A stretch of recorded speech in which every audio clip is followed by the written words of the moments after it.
On va zapper l'intro et je vais vous poser tout de suite la question. Est-ce que vous êtes déjà demandé ce que ça faisait d'être enterré vivant? Parce que les trois personnes dont les histoires vont suivre, oui, en fait elles l'ont même vécu. Et pour commencer, on va faire un petit aparté, en fait plutôt long, d'une des premières personnes qui a donc été enterrée deux fois.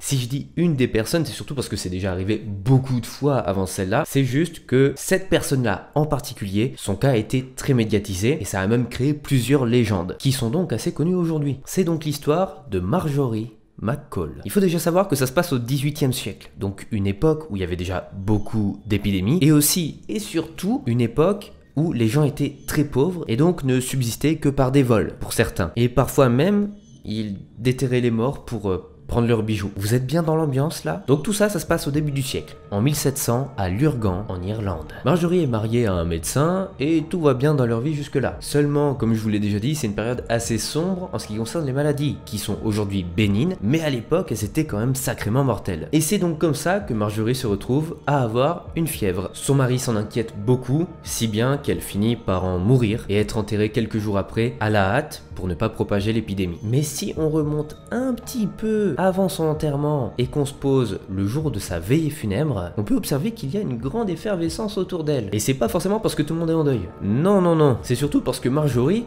comme je vous l'ai dit, elle était mariée à un médecin. Donc quelqu'un qui avait une situation pas mal. Et donc, elle avait une bague extrêmement chère. Ce qui fait que tout le monde faisait semblant de l'embrasser, alors qu'en fait, ils essayaient juste de lui tirer sa bague sans y arriver. Donc c'est une chance que personne n'y arrive pour le moment. Et vous allez même voir que c'est une double chance. Elle est donc enfin enterrée, sauf que le soir, des cambrioleurs, décident de revenir chercher la bague. Ils retournent la petite terre toute fraîche, ouvrent son cercueil, et essaie de tirer la bague. Sauf que, comme lors de sa veillée, la bague ne vient pas en fait, tout simplement. Ni une ni deux, vous vous doutez bien que la solution à ce moment-là, c'est...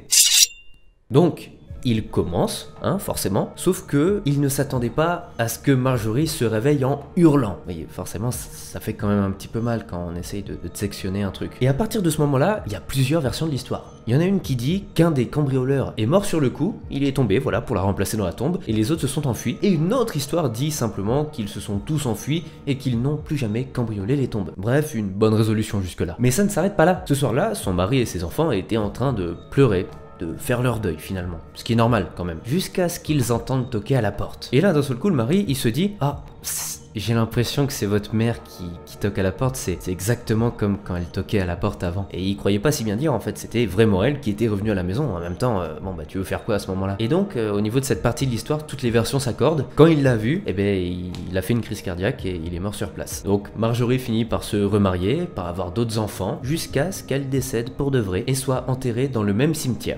Pas à la même place, mais dans le même cimetière. Et ne vous en faites pas, aujourd'hui encore, sa tombe est bien à plat, il y a rien du tout, ça ne bouge pas, elle est toujours dedans. Et même pour vous dire, il y a l'inscription « Vécu une fois, enterré deux fois ». Et abonnez-vous à cette chaîne. C'est vrai, hein. Bon, du coup, maintenant que je vous ai un petit peu raconté le pitch de Marjorie, on va passer aux trois histoires. Et on va commencer avec une personne qu'on va nommer Bernard. Et donc je disais, l'histoire de Bernard, c'est une succession de mauvaises chances incroyables. Tout ça, ça se passe en France il y a quelques années. Bernard, il voulait faire du bois avant l'hiver. Donc il voulait profiter d'une série de troncs qui étaient tombés quelques années avant à cause d'une tempête, histoire de les découper, de se faire du bois pour l'hiver et de se chauffer tranquillement. Il travaille à les découper toute la journée. Et arrive 16h, enfin son dernier tronc. Il l'attache donc à un treuil et commence à le tirer pour l'accrocher à son tracteur. Et donc le tirer, le couper et tout le bordel. Et c'est là que tout commence. Déjà dans un premier temps, il se disait ok, le tronc il va pas bouger le temps que j'aille au tracteur. Et en fait si. Le tronc a commencé à partir en emportant Bernard avec lui. Et en l'espace de 2 secondes, il s'est trouvé à terre et même plus que à terre, sous terre, avec le tronc qui le recouvrait. Il était dans une position comme ça, voilà, il pouvait à peine bouger, à peine respirer, et tout ce qu'il avait à l'extérieur, c'était une de ses jambes. Alors du coup, il a essayé de crier, forcément, mais il s'est essoufflé aussitôt. Petit truc vraiment bonus pour lui, c'est que il était en contrebas, donc sa tête était en bas. Ce qui est pas ouf. Là où il en est, il ne voit pas la lumière du jour et il sait que son tracteur est toujours en train de tourner quelques dizaines de mètres au-dessus de lui. Il a tout de même un élan de clarté qui lui a certainement sauvé la vie et il se dit que ça ne sert à rien de crier parce que de toute manière, personne ne l'entendra. Et c'est au bout de 4h30, sans voir arriver son mari, que sa femme s'est dit « il y a peut-être un truc qui n'est pas normal là tout de suite. » Donc elle avait raison et elle a décidé de se rendre à l'endroit où était Bernard avec un de ses voisins qui connaissait la position exacte où il était censé être aujourd'hui. En les entendant arriver, forcément Bernard a commencé à crier, ils l'ont entendu et sont arrivés tout de suite près de lui. Le voisin a voulu commencer à creuser au niveau du tronc, mais Bernard lui a dit surtout ne creuse pas, car si le tronc bouge de 5 mm, je suis mort. Les pompiers,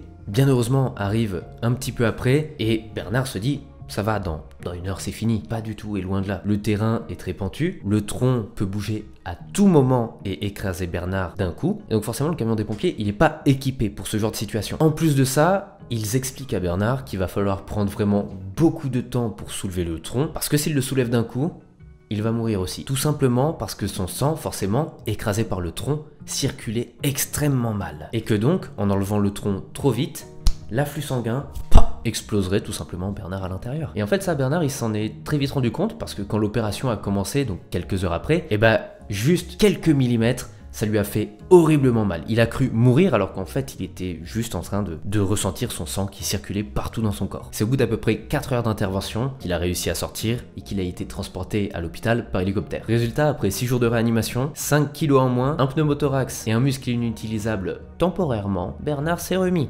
Et heureusement pour lui. On passe donc maintenant à la seconde histoire qui est somme toute assez rapide. Voilà, elle est très rapide, mais elle a le mérite d'exister et vous allez voir ça. Sur cette deuxième histoire, on parle d'une vieille dame chinoise de 95 ans. Et sa nationalité a une utilité dans l'histoire. Et donc cette vieille femme, elle est retrouvée chez elle, inconsciente, blessée à la tête et ne respirant plus par son voisin. Et donc, comme le veut leur tradition, le fils de ce voisin et lui-même ont commencé à préparer les funérailles. Ils l'ont donc placé dans un cercueil et l'ont laissé comme ça dans son domicile pendant plusieurs jours, de sorte à ce que ses proches puissent lui rendre un dernier hommage. Mais il y a un truc surprenant qui se passe la veille de la cérémonie. C'est que ce fameux voisin est retourné voir si tout allait bien pour madame, enfin tout allait bien, tout est relatif, et au final, il a retrouvé le cercueil vide et madame en train de faire la cuisine, tranquillement. Il s'avère que cette vieille dame était simplement en phase de mort artificielle, et ce qui explique pourquoi elle ne respirait plus et son cœur ne battait plus. Par contre, encore une malchance due à la tradition, eh bien, tous ses effets personnels ont été brûlés. Voilà, pas ouf. Après, je vous l'accorde, ok,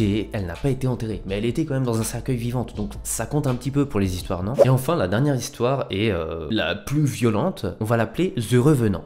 Donc c'est l'histoire de Natalia, qui est originaire de Sibérie. Et ce qu'elle aime faire, Natalia, dans sa vie, c'est se promener dans les bois avec son petit toutou. Ramasser de la sève de bouleau, des champignons, et toutes sortes de petits trucs cool qu'on peut y trouver. Mais un jour, elle tombe sur un ours. Et je vous laisse imaginer ce qui se passe. La lutte ne dure pas extrêmement longtemps, car l'ours lui mutile presque directement les jambes et elle s'évanouit presque aussitôt. Et donc l'ours, par instinct, se met donc à creuser, histoire de la conserver pour plus tard. Et bien heureusement pour Natalia, il y avait des chasseurs qui sont passés par là. Ce qu'ils ont fait en la voyant par là, déjà ils l'ont un petit peu déterré, et ensuite ils sont d'abord allés tuer l'ours avant de lui porter secours. Et d'ailleurs sa première question quand elle les a vus, c'est de leur demander « Est-ce que l'ours est mort ?»